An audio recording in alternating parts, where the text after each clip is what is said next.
오늘 하나님께서 우리에게 주신 말씀은 히브리서 13장 9절에서 16절까지 말씀입니다.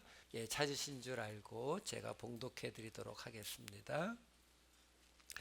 여러 가지 다른 교훈에 끌리지 말라. 마음은 은혜로서 굳게 함이 아름답고 음식으로서 할 것이 아니니 음식으로 말미암아 행한 자는 유익을 얻지 못하였느니라.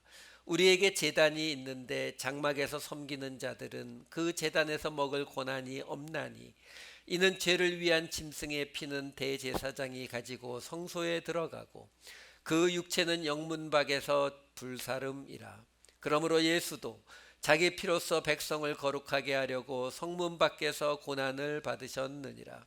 그런즉 우리도 그의 치욕을 짊어지고 영문 밖으로 그에게 나아가자. 우리가 여기에는 영구한 도성이 없으므로 장차 올 것을 찾나니 그러므로 우리는 예수로 말미암아 항상 찬송의 제사를 하나님께 드리자. 이는 그 이름을 증언하는 입술의 열매니라.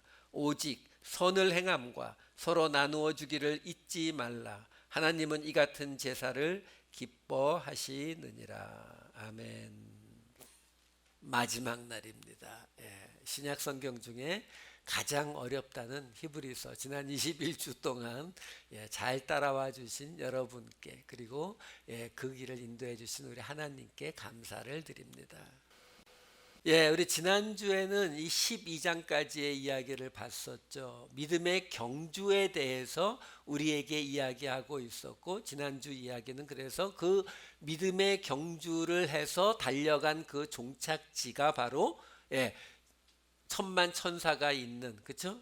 그 의인의 영들이 있는 시온산, 그리고 하늘에서 내려온 그 예루살렘 도성이었다라는 이야기가 있었고, 그 지난주에 맨 끝에 무슨 이야기가 있었냐면, 그런데 우리는 경건함과 두려움으로 하나님을 기쁘시게 섬겨야 한다. 경건함과 두려움으로 하나님을 섬긴다는 것은 곧 우리를 제사장으로 부르셨다라는 의미다.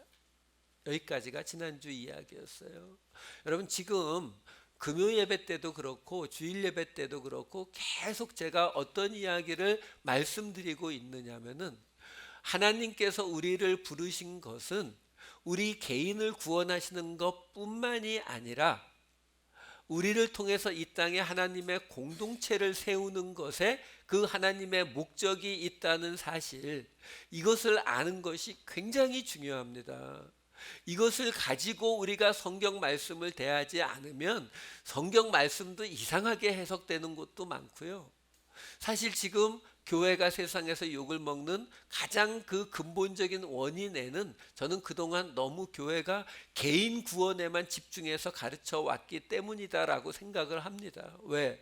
공동체를 이 땅에 세우는 것이 하나님의 의도였고 목적이라고 하는 생각을 하고 있다면, 그러면 우리는 그 공동체를 세우기 위해서, 쉽게 말씀드려서요, 여러분들이 밖에 나가서 아시는 분들에게 우리 교회 좋아라고 설명을 하려면은 그럼 무슨 얘기 해야 돼요? 우리 교회가 얼마나 사람들이 모이면 즐거워하는지, 우리 교회에 얼마나 기쁨이 있고 나눔이 있는지, 이걸 보여줘야 될 거 아니에요. 그렇죠?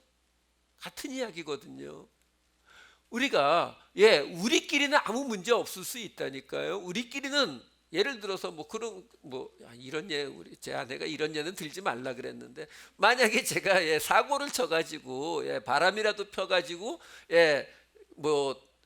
들켰다고 쳐요, 그렇죠?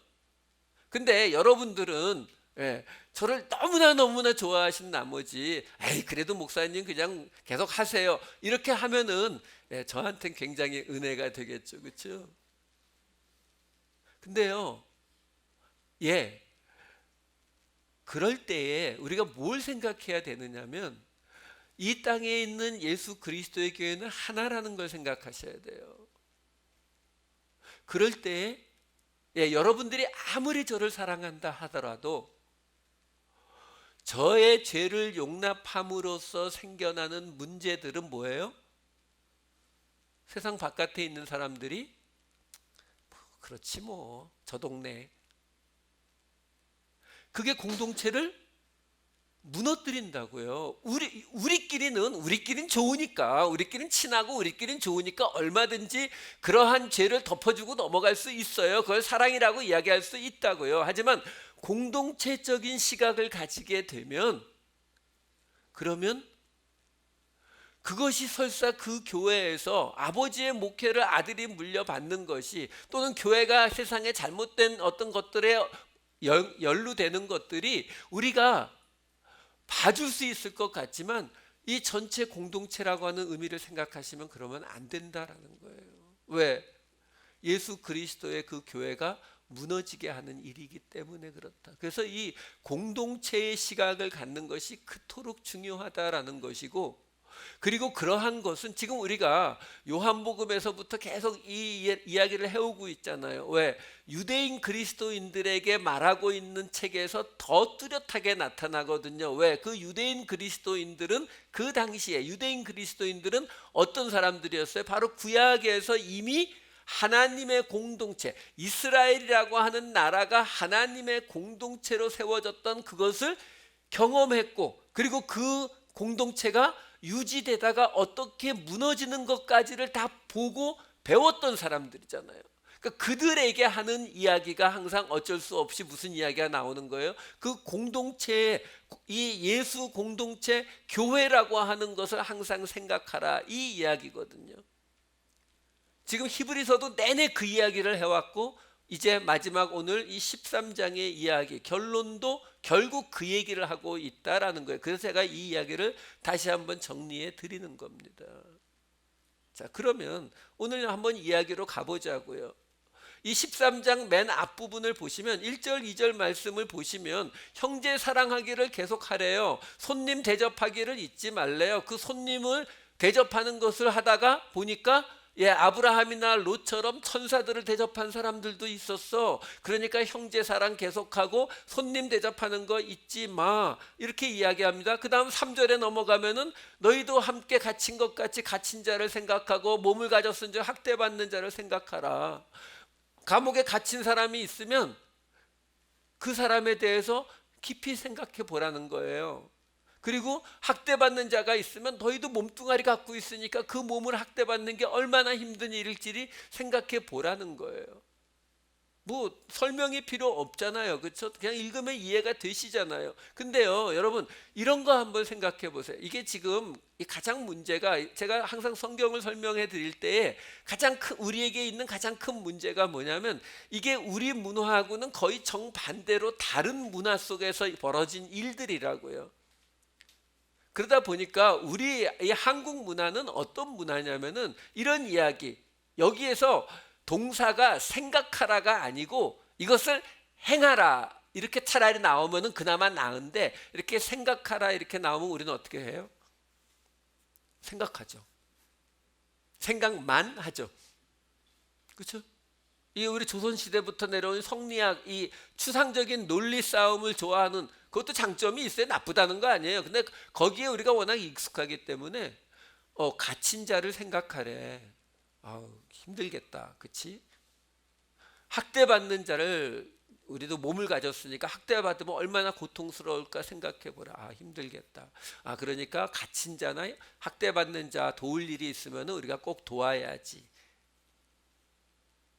끝. 그렇죠? 여러분, 이 초대교회의 기록들을 보면은요, 어떤 기록이 나오는지 아세요? 이 감옥에 있는 간수에게 돈을 주고 뇌물을 주고요.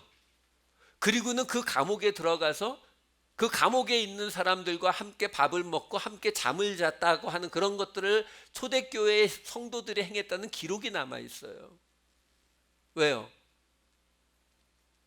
이 말씀 그대로 갇힌 자를 생각하고 학대받는 자를 생각하라는 하나님의 말씀이 떨어졌는데, 그게 도대체 갇힌 자를 생각한다는 게 어떤 의미일까, 학대받는 자를 생각한다는 게 어떤 의미일까 잘 감이 안 오니까 돈을 들여서 감옥에 들어갈 수 있게 해달라고 해서 그 안에 들어가서 같이 자고 같이 먹어본 사람들이 있더라는 거예요. 사실 어떻게 보면 좀 웃기죠, 그렇죠? 근데 여러분, 그들의 그 순수함과 그들의 그 열정을 때로는 우리도 조금 좀 본받아 보자고요. 그러니까 매주 주일날 와서 말씀 들으시잖아요.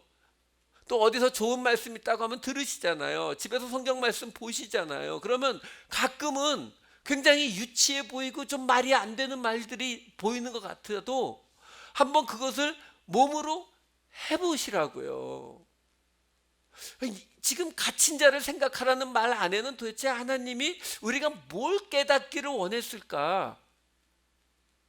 그냥 폭포 밑에 앉아서 30년 동안 생각하면 그게 깨달아진다 이런 거 생각하지 마시고요. 한 번은 좀 몸을 움직여 보시라고요.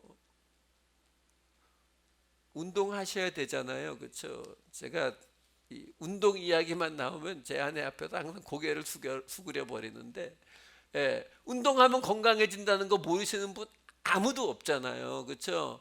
그럼에도 불구하고 저를 포함해서 안 하시는 분들이 더 많죠. 그렇죠?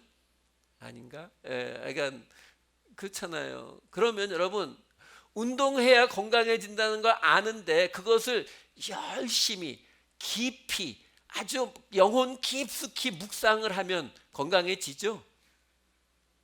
안 된다니까요.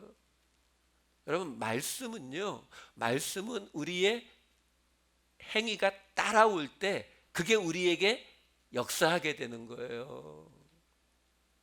지금 이 이야기도 한번 이런 이야기를 들으면 갇힌 자들은 어떤 마음일까?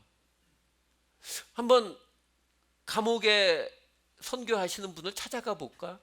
이런 정도까지라도 좀 한 발씩 한 발씩 내디뎌 보자는 거죠. 넘어갑니다. 4절 5절 말씀으로 넘어가면 그 다음에 뭐 설명 거의 필요 없어요. 결혼을 귀히 여기고 침소 더럽히지 말고 음행하지 말고 간음하지 말고 돈을 사랑하지 말라. 뭐 설명 필요 없지 않습니까? 다 이해가 다 되죠? 자, 문제가 그 뒷부분부터예요. 지금 5절 뒷부분에 어떻게 시작되냐면 그가 친히 말씀하시기를 내가 결코 너희를 버리지 아니하고 너희를 떠나지 아니하리라 하셨느니라. 그러므로 우리가 담대히 말하되 주는 나를 돕는 이시니 내가 무서워하지 아니하겠노라. 사람이 내게 어찌하리요 하노라. 이거 신명기 31장 말씀하고 시편 말씀을 인용해서 지금 써놓고 있는 거예요. 근데 뭐 어디서 인용했는지가 중요한 게 아니라 지금 앞에 나온 이야기가 지금 뭐였어요? 형제 사랑하라고요. 손님 대접 잘하고, 그렇죠? 그리고 갇힌 자, 학대받는 자를 깊이 생각하고 그 마음을 한번 헤아려 보라는 거고, 그렇죠? 그리고 간음, 음행 같은 거 하지 말고 돈 사랑하지 말고. 뭐 문제 있어요? 없죠. 너무 당연한 이야기 드리고 당연히 행해야 되는 이야기잖아요. 근데 그 이야기를 하면서 곧장 무슨 이야기로 지금 이어지냐면 하나님이 너희를 버리지 않고 너희를 떠나지 않을 것이다. 그래서 우리가 그걸 믿기 때문에 내가 무서워하지 않겠노라. 사람이 나를 어떻게 하겠느냐라고 말할 것이다 라고 말하는 거예요. 지금 뭔 얘기를 하고 있는 거냐면 쉽게 말해서 착한 일들이요, 선한 일들, 손님 대접, 형제 사랑, 그렇죠? 이런 일들을 갇힌 자, 학대받는 자 생각하는 거, 이런 착한 일들을 하는 거, 그리고 나쁜 일을 안 하는 거, 음행과 간음과 그리고 돈을 사랑하는 걸 안 하는 거요. 이거 지키면 어디 가나 칭찬 듣습니다. 그렇죠? 교회뿐만이 아니라 바깥에서도 다 칭찬 듣는 이야기잖아요. 근데 지금 성경은 우리에게 무슨 얘기를 해주고 있냐면 그걸 하는데 하나님이 우리를 버리지 않고 하나님이 우리를 떠나지 않는다는 것이 확신되지 않으면, 믿어지지 않으면 그 앞에 거 못한다는 거예요.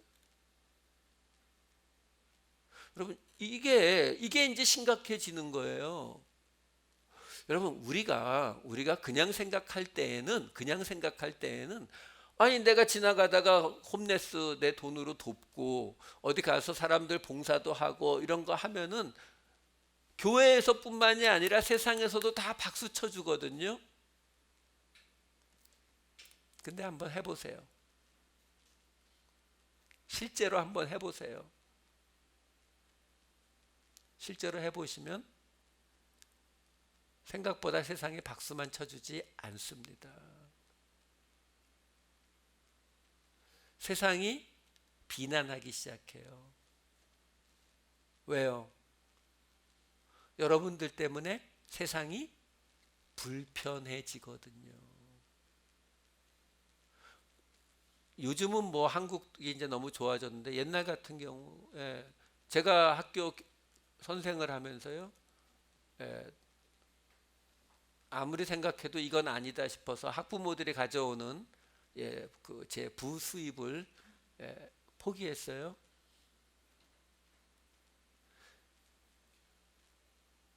봉투를 안 받기 시작하니까요, 다른 선생님들이 비난하더라고요. 왜요? 저 때문에 편하게 들어오던 수입이 신경 쓰이기 시작하거든요.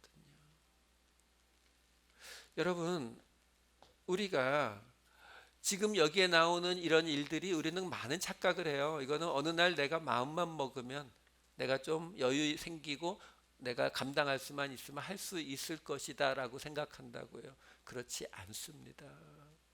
그러니까 하나님이 얘기하시는 거예요. 내가 너희를 버리지 않고 너희를 떠나지 않겠다. 그러니까 그게 믿어져서 내가 세상을 무서워하지 않겠다. 사람이 나를 어떻게 하겠느냐, 이렇게 생각되지 않으면 이 일들 감당하지 못한다라는 거예요. 그러면 그 다음엔 어떻게 해야 이 일들을 감당하죠? 그래서 세상에서는 뭐라고 이야기합니까? 우리가 보상해 줄게. 그렇죠? 착하게 살아. 부모에게 효도하고 그리고 가난한 자들을 많이 돕고 살아. 그러면 보상받을 거야. 당신이 보상 못 받으면 당신 자식이 그 복을 받을 거야. 이게 세상이 말하는 방식이에요. 근데 우리는요, 그 바로 뒤에 7절과 8절에 이렇게 이어집니다. 하나님의 말씀을 너희에게 일러주고 너희를 인도하여 하던 자들을 생각하며 그들의 행실의 결말을 주의하여 보고 그들의 믿음을 본받으라. 예수 그리스도는 어제나 오늘이나 영원토록 동일하시니라. 지금요, 교회의 아마 리더들이겠죠. 하나님의 말씀을 너희에게 일러주고 너희를 인도하던 자들을 생각하래요. 근데 하나님의 말씀을 너희에게 일러주고 너희를 인도하던 그 모습이 뭐라고요? 지금 이게 지금 7절이에요. 여러분, 지금 제가 1절부터 다 설명해 오고 있는 거거든요. 앞에 무슨 이야기 있었다고요? 형제 사랑하고 손님 대접하고 갇힌 자 학대받는 자 생각하고 그리고 음행이나 간음하지 말고 돈 사랑하지 말고요. 그 얘기를 해놓고 지금 무슨 얘기하고 있어요? 하나님의 말씀을 너희에게 일러주고 너희를 인도하던 자들이 있다는 거죠. 그 하나님의 말씀을 너희에게 일러줬다는 게 무슨 뜻이에요? 여러분, 제가 여러 번 말씀드렸죠. 하나님의 말씀은요, 입으로 말로 전해지는 거 아닙니다. 그래서 성경에서도 전도의 미련한 방식을 쓰신다라고 이야기하는 게 뭐냐면 우리의 삶으로 보여줄 때에 전도가 되는 거예요. 제가 지난주에도 말씀드렸잖아요. 우리 교회 오세요. 우리 교회 좋진 않고 문제는 많은데 맨날 싸우는데 그래도 우리 교회 오세요. 누가 옵니까? 즐거워하게 되어 있다 그랬잖아요. 예수 믿으면 즐거워하게 되어 있다니까요. 직장에서 상사한테 맨날 깨지는데 깨지고 나서도 조금 있다가 실실 웃으면 당신 왜 웃어? 뭐 힘들긴 한데 그래도 지난주 우리 목사님 설교 들으니까 힘이 나. 이러면요, 세상 사람들이 그게 뭐야? 그걸 지금 뭐라고 얘기한다고요? 하나님의 말씀을 너희에게 일러주는 것. 여러분, 이게 분리되어 있는 게 아니에요. 하나님의 말씀은 하나님의 말씀대로 집에 처박혀갖고 폭포 아래서 묵상하고 하면서 깨치고 그 다음에 그게 어느 정도 레벨에 도달하면 밖에 나가서 그것을 행하고, 그거는 신선 도 닦는 얘기라고 제가 계속 말씀드리잖아요. 아니요, 우리 기독교는 그런 종교가 아니라니까요.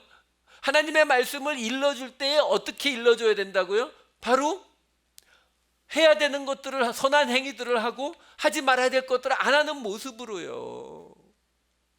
그러면서 너희를 인도했다라고 하잖아요. 그들의 삶의 모습으로 인도했으니까 그 다음에 뭐가 나와요? 그들이 했던 그 행실의 결말을 주의해서 보라라고 나오잖아요. 지금 너희에게 그들의 삶을 통해서 예수를 믿는다는 게 어떤 모습인지를 하나님의 말씀을 일러주고 너희를 인도해온 그 리더들이 있지 않았느냐? 누구였죠? 아벨, 노아, 아브라함, 이삭, 야곱, 모세 계속 나왔었잖아요. 11장에. 그 사람들이요. 그 사람들 있었는데 그들의 결말을 주의해서 보래요. 그들의 결말이 어땠죠? 히브리서 11장 끄트머리 결론이 어땠는지 기억 안 나시죠? 히브리서 11장 35절에서 38절 말씀 읽지 않을 거예요. 그냥 눈으로 따라오세요. 여기 보면은 눈에 확 들어오는 게 뭐예요? 심한 고문, 조롱, 채찍질, 돌로 치는 거, 톱으로 켜는 거, 궁핍과 환난과 학대. 이거 11장 맨 끝에 나오는 이야기예요. 다시 아까 본문으로 돌려주세요. 그들의 행실의 결말이 어땠다고요? 죄송해요, 이런 말 써서. 개판. 그렇죠? 아까 말씀드렸잖아요. 지금 이 앞에 1절부터 5절까지 나왔던 해야 되는 선한 일들과 해서는 안 되는 일들, 나쁜 일들이 있었단 말이에요. 근데 그것이 우리는 자꾸 어떻게 생각하냐면, 내가 그래도 교회 다니고 예수 믿고 내가 목사고 장로고 내가 집사인데 이런 일들은, 선한 일들을 행하고 나쁜 일들은 하지 말아야지, 여기에 머문다고요. 아니요, 그게 아니에요. 그게 아니라 지금 무슨 이야기를 하고 있는 거냐면, 그 일들을 감당하는 거는 우리가 하고 싶다고 해서 하는 게 아니라 예수를 믿은 사람들에게는 필연적으로 주어지는 일들이고요. 왜? 하나님의 목적이 우리를 통해서 공동체를 세우시는 것이기 때문에요. 우리에게 필연적으로 주어진다니까요. 그래서 그 일들을 감당하려고 하면은 내 능력이 아니라 하나님이 능력 안 주시면은, 그래서 하나님이 나와 함께 계시고 나를 떠나지 않을 것이 믿어지지 않으면 이 일들이 우리에게서 나오지 않는다고요. 근데 그 일들을 이미 했던 사람들이 있어서 히브리서 11장을 열심히 뒤져봤더니 그들의 결말이 어떻게 되어 있다고 나오냐면은 고문에다가 조롱에다 채찍질에다 돌로 맞는 거에다가 이 이야기로 나오더라는 거예요. 이게 기독교가 말하는, 하나님이 말하는 보상이에요. 황당하죠. 네가 언젠간 복 받을 거야. 네가 나중에 네 자식이라도 복 받을 거야. 이게 아니라 그들의 그 결말을 주의 깊게 봤더니 다 두들겨 맞고 감옥에 갇히고 죽임당하고 돌로 맞고 이 이야기밖에 없더라라는 거죠. 그러면서 뭐라고 하는 거예요? 무섭죠. 그들의 믿음을 본받으라. 도장을 쾅쾅 찍어버립니다. 8절 보세요. 예수 그리스도는 어제나 오늘이나 영원토록 동일하시느니라. 이게 무슨 말씀이에요? 우리 주 하나님은 창조 때부터 지금까지 동일하신 분, 이거 말해주는 거예요? 아니요.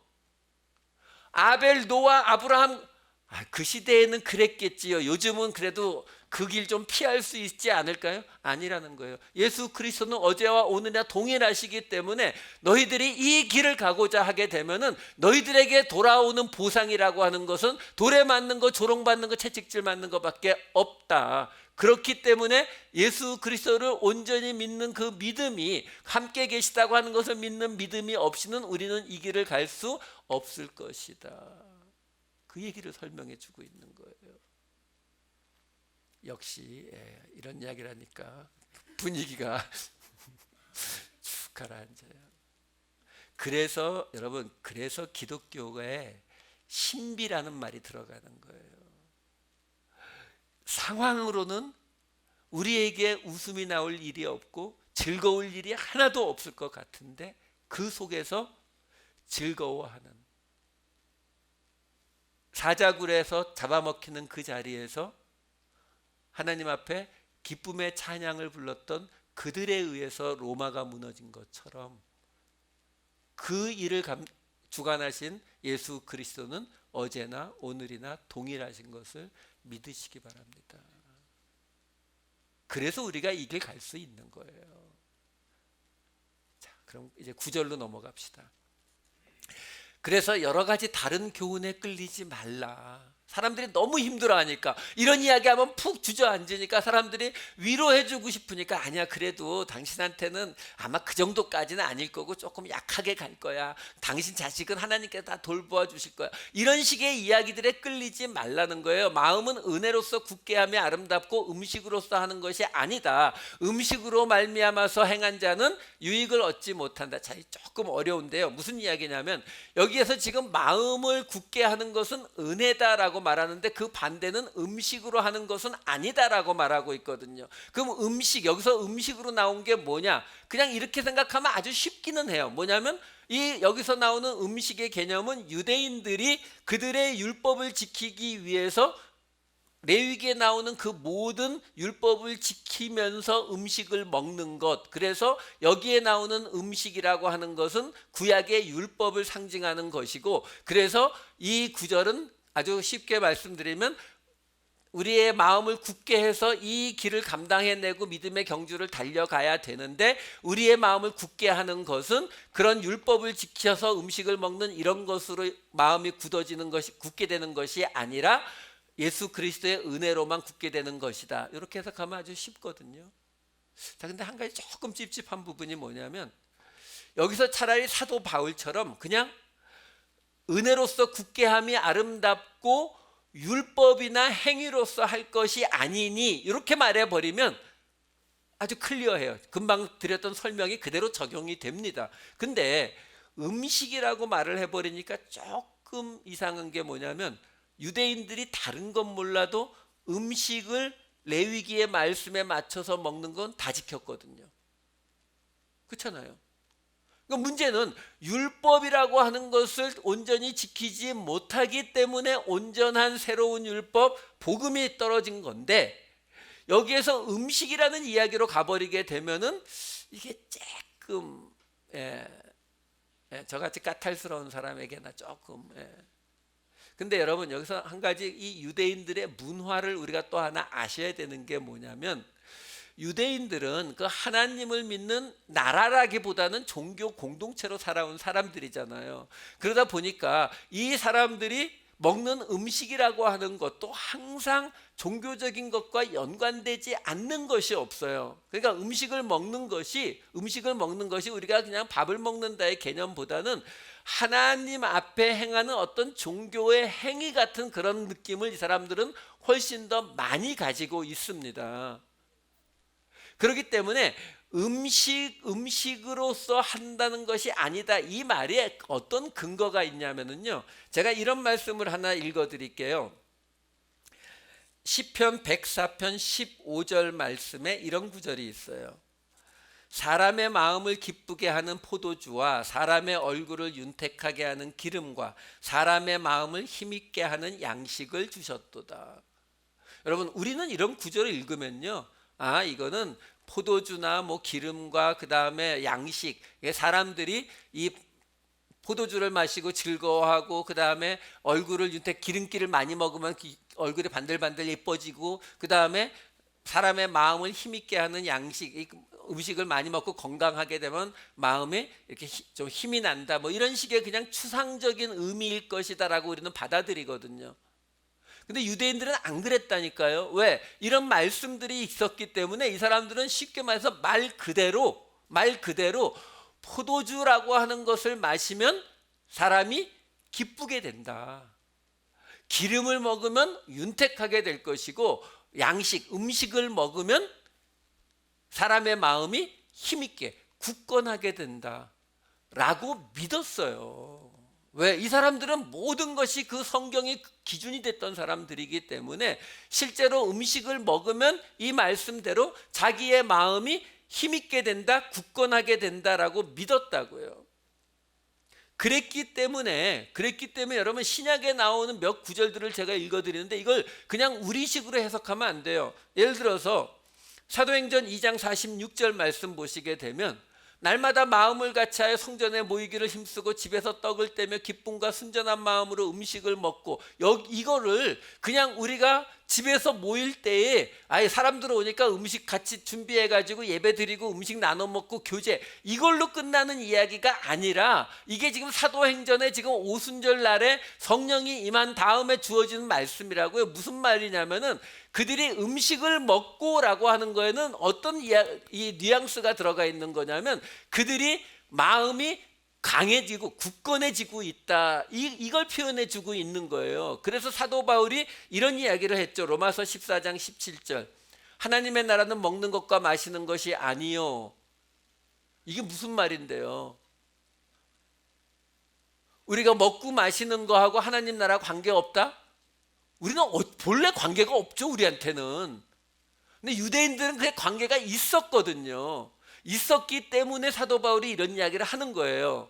한 군데 한번 더 볼까요? 고린도전서 8장 8절, 음식은 우리를 하나님 앞에 내세우지 못하나니. 이게 단순히 율법만을 이야기하는 게 아니라니까요. 이 당시 유대인들은 그 음식을 먹는 것이 우리의 마음을 강건하게 만든다라고 믿었기 때문에 지금 사도 바울이 이야기를 하는 거예요. 너희들이 음식을 먹고 이런 것을 통해서 하나님 앞에 나아갈 수 있는 게 아니야. 너희가 먹든지 먹지 않는다든지 그거하고 아무 상관없는 거야. 이 이야기는 신약에 와서 예수님과 바울에 의해서 이야기가 되고 있는 거지, 구약의 이 유대인들은 그렇게 생각하고 있지 않았다고요. 그래서 아까 보았던 오늘 본문 9절 말씀이, 다른 교훈에 끌리지 말라라고 하면서 딱 하나, 너희의 마음이 굳건해지는 거는 예수 그리스도의 은혜를 통해서만 가능한 것이지, 너희가 뭐 음식을 먹어가지고 마음이 강건해지고 이러는 것이 아니다라고 설명해 주고 있는 거예요. 자, 그 다음 10절 12절로 넘어갑니다. 자, 그러면서 이 음식의 이야기를 계속 이렇게 끌고 갑니다. 우리에게 제단이 있는데 장막에서 섬기는 자들은 그 제단에서 먹을 권한이 없나니, 이는 죄를 위한 짐승의 피는 대제사장이 가지고 성소에 들어가고 그 육체는 영문 밖에서 불사름이라. 그러므로 예수도 자기 피로써 백성을 거룩하게 하려고 성문 밖에서 고난을 받으셨느니라. 우리에게 제단이 있대요. 제단이 뭐죠? 예수 그리스도죠. 그 예수 그리스도라는 제단이 있는데, 장막에서 섬기는 자들 누구예요? 레위 지파, 그렇죠? 구약의 그 레위 지파, 장막에서 제사 드리는 사람들, 그 유대인들은 그 제단에서 음식을 먹을 권한이 없대요. 그냥 여기서요, 그냥 이렇게 말하면 간단해요.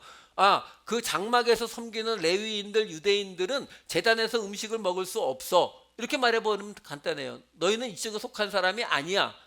근데 그걸 뭐라고 표현하냐면, 그걸 먹을 권한이 너희에게 없다라고 표현하는 거예요. 너희의 권리가 되지 못한다라고 표현하는 거예요. 이게 왜냐하면 앞에 말씀드린 것처럼 유대인들이 가지고 있는 그 음식을 먹는다라고 하는 것이 유대인들에게 어떤 의미로 오는지를 알고 있기 때문에 이런 설명을 해주고 있는 거예요. 그러면서 뭐라고요? 왜 못 먹느냐? 예수님이 죄를 속해 주시러 오신 분이니까 속죄제가 되는데, 속죄제는 피를 받아서 피를 안에다 성소에 뿌리고 그 나머지 모조리 다 바깥에 나가서 불을 태워버리거든요. 그러니까 그 레위기의 이야기, 레위기 6장 30절 말씀에 이렇게 나와요. 그러나 피를 가지고 회막에 들어가 성소에서 속죄하게 한 속죄제 제물의 고기는 먹지 못할지니 불사를 찌리냐. 다 태워버린다고요. 그러니까 이 말씀을 인용하면서 뭐라고 이야기하냐면, 다시 아까 10절에서 12절이요. 그 죄를 속하기 위한 짐승의 피는 대제사장이 가지고 성소에 들어가지만 그 육체는 영문 밖에서, 여기 영문이라는 것은 이 이스라엘의 진을 말해요. 그 진 바깥에서 불에 태워버린다. 불에 태워버리는데 먹을 수 있는 게 없는 거 아니냐. 그러므로 예수 그리스도의 제단은 너희의 죄를 속해주기 위한 제단이기 때문에 예수 그리스도의 그 제단에서 너희가 먹을 것은 아무것도 없다. 너희가 거기에 참여할 수 있는 것은 아무것도 없다. 그러므로 예수도 자기 피로써 백성을 거룩하게 하려고 성문 밖에서 고난을 받으셨느니라. 자, 이걸 조금 봅시다. 지금요, 예수님의 죽음을 가지고 히브리서 기자는 그것이 레위기에 나오는 속죄제 제사를 드린 것과 같다라고 설명을 하고 있어요. 왜요? 그래서 예수님이 이 영문 밖, 뒤에 보면 성문 밖이라고 나와요. 여기 12절에 성문 밖이라고 나오잖아요. 지금 여러분들이 예루살렘을 가보시게 되면 예루살렘이 커졌기 때문에 지금은 예루살렘 올드타운 안에 예수님이 돌아가신 골고다 언덕이 들어가 있어요. 뭐 들어가 있는 게 아니라 다 건물이 들어서 이 근처 어디 이렇게밖에 안 돼요. 근데 옛날에는 예루살렘이 작았기 때문에 그게 성 바깥에 있었다고요.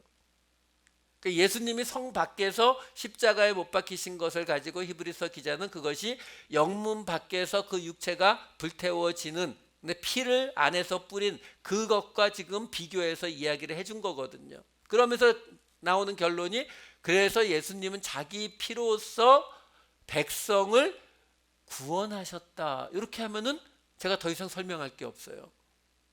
근데 여기서 뭐라고 하냐면 자기 피로써 백성을 거룩하게 하려고. 자, 거룩하게가 뭐라고 했죠? 구별되게 하려고.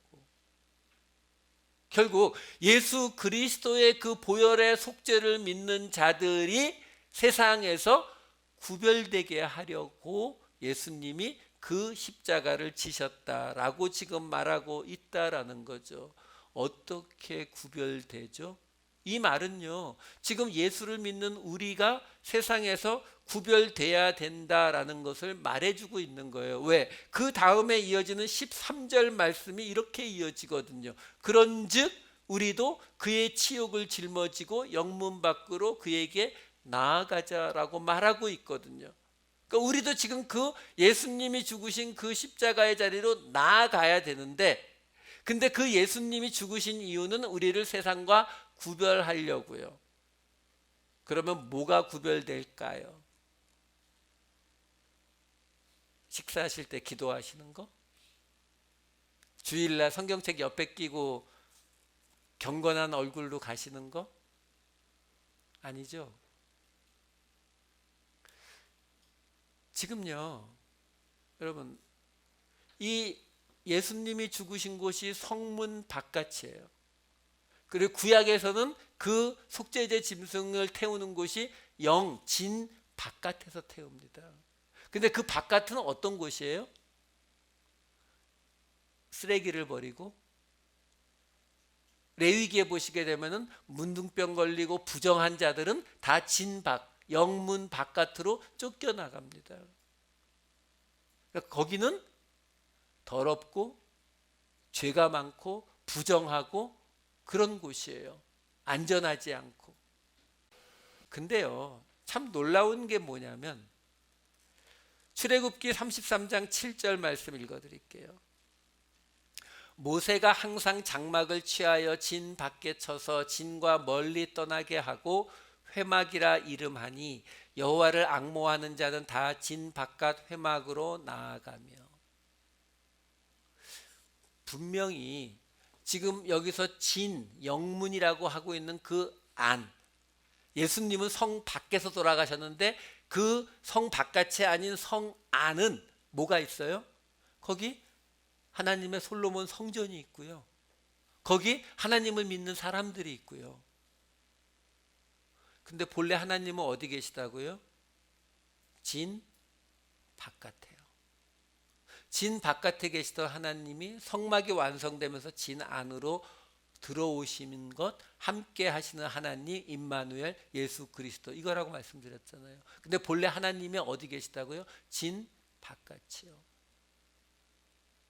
그러면 아까 13절에 뭐라고 나왔었어요? 우리도 그의 치욕을 짊어지고 영문 밖으로 그에게 나아가자. 금방 보았던 출애굽기 말씀도 여호와를 앙모하는 자는 다 진 바깥 회막으로 나아갔다. 자, 바로 여기에 아까 예수님께서 우리를 위해 죽으심으로 뭐 하셨다고요? 당신 백성을 거룩하게, 다시 말해서 구별되게 만드셨다라고 했잖아요. 뭐가 구별된다고요? 성문 바깥으로 나가는 자와 성 안으로 들어오는 자로 구별되는 거예요. 간혹 그런 분들을 봐요. 어떤 분들이요? 성 안에 있는 화려함과 성 안에 있는 부유함과 성 안에 있는 그 좋은 것들과 함께 예수를 믿기 원하시는 분들을 봅니다. 그래서 세례 요한이 뭐라고 말했습니까? 그런 건 어디 있다고요? 그런 거 찾으려면 저 성 안으로 들어가라고요. 근데 하나님은요, 성 바깥에 계셔요. 예수님은요, 성 바깥에 계시다라는 거예요. 그래서 우리에게 영문 밖으로 예수 그리스도에게 나아가자라고 우리에게 말해주고 계시는 거예요. 쉽게 말씀드리면은요, 쉽게 말씀드리면 온 세상 사람들이 산타모니카 프리웨이를 타고 이스트바운드 동쪽으로 가는데 예수를 믿는 사람들은 서쪽으로 가는 사람들이다라는 거예요. 이게 구별되는 자리예요. 이거예요. 다른 걸로 구별되지 않습니다. 우리가요 선택하셔야 돼요. 선택. 예수 그리스도를 믿는다라고 하는 것은 다른 것과 함께 가지 않아요. 제가 보통 한 7월달, 8월달쯤 되면 올해도 이미 받았었는데 내년도 달력을 신청하라고 교회마다 이 광고지가 날라와요.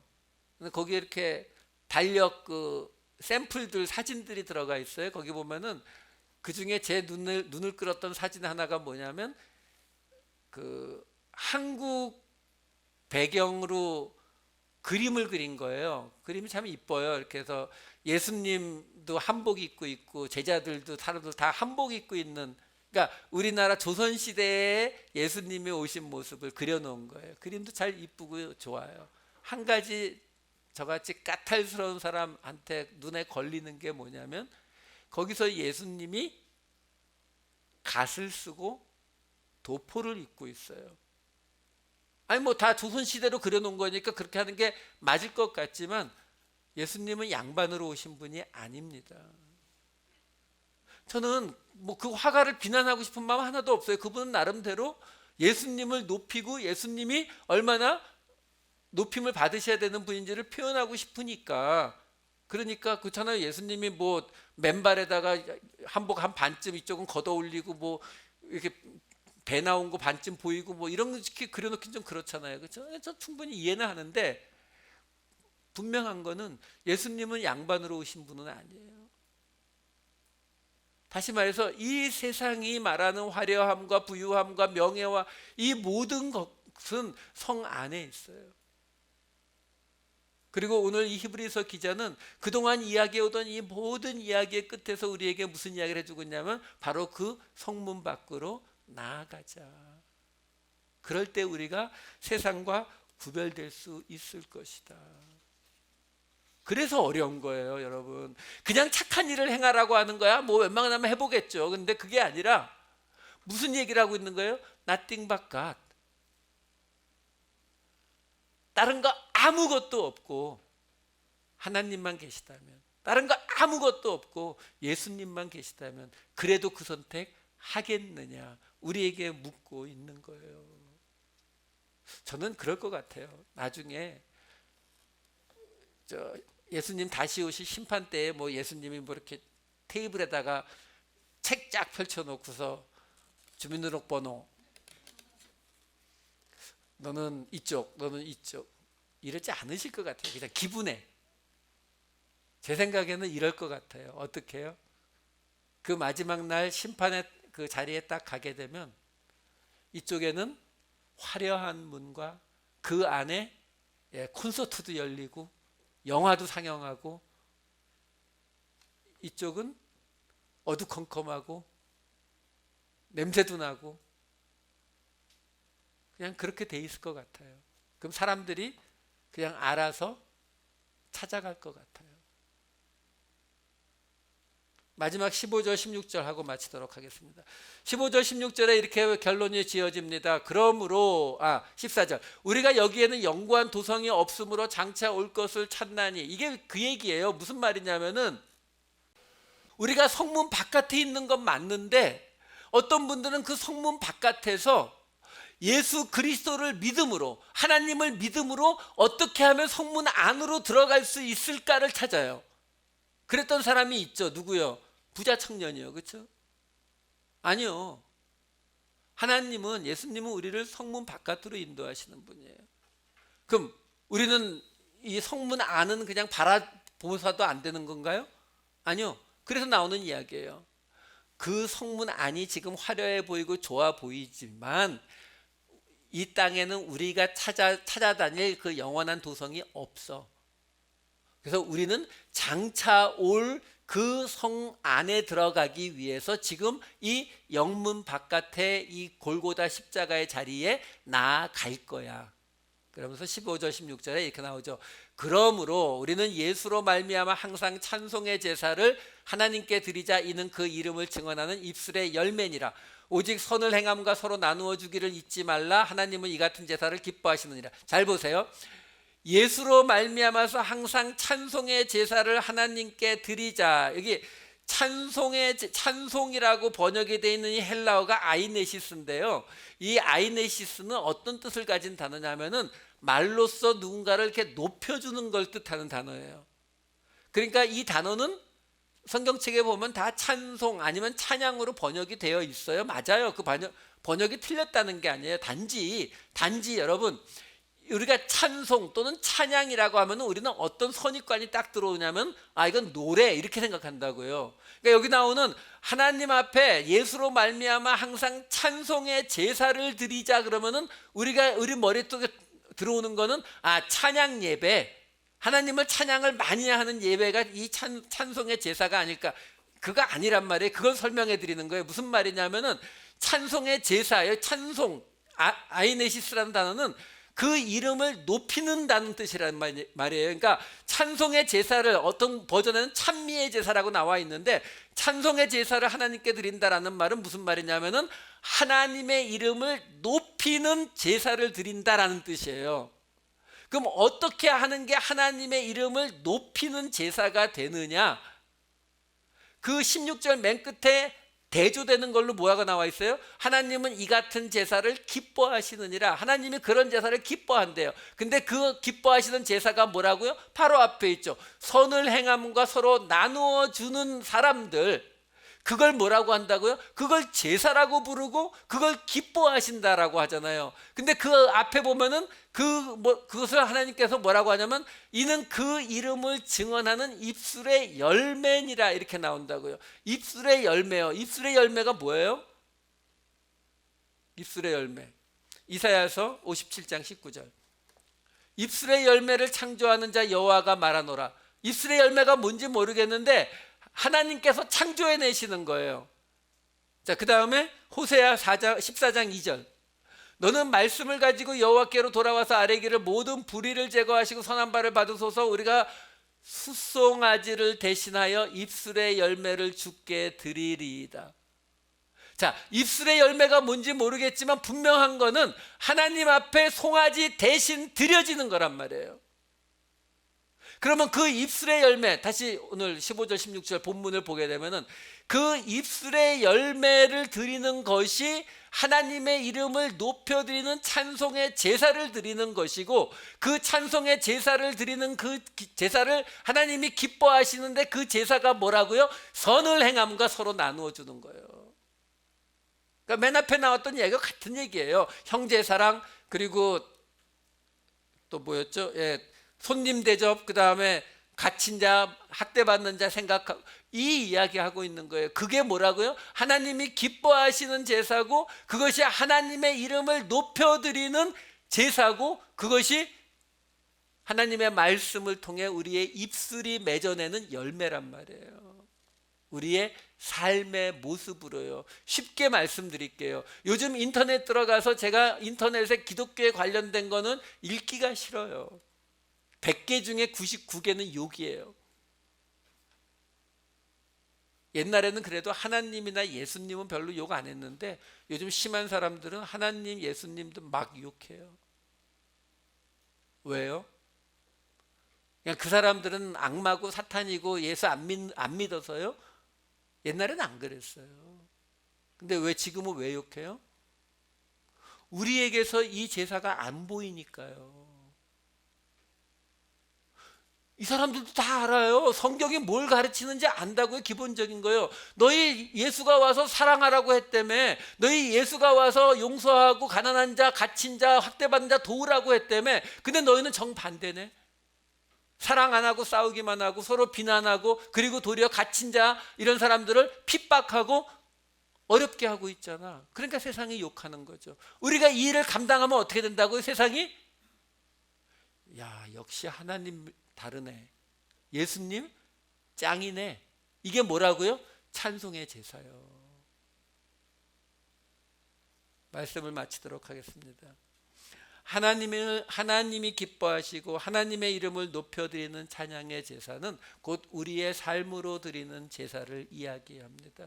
그 삶으로 드리는 제사를 통해서 우리가 바로 세상과 구별되는 자리로 갈 때에, 그것이 바로 우리가 매일 말하는 내 안에 내가 죽고 내 안에 그리스도께서 사시는 그 삶의 모습, 로마서에 나오는 우리의 몸을 거룩한 산 제물로 드리는 영적 예배, 영적 제사의 모습이다라는 것입니다. 여러분, 아무도 가지 않는 길이에요. 이거는 예수 믿는 사람들만 가는 길입니다. 영문 밖으로, 성문 밖으로 나가서 그곳에 있는 사람들에게, 갇힌 자, 학대받는 자들을 찾아가 그들과 함께 동행하는 것, 그것이 하나님이 말씀하시는 하나님의 공동체가 이 땅에 나타나는 모습입니다. 그 일을 감당하심으로 이 세상과 구별된 거룩한 삶을 살아가시는 저와 여러분 되시기를 우리 주 예수 그리스도의 이름으로 축원드립니다.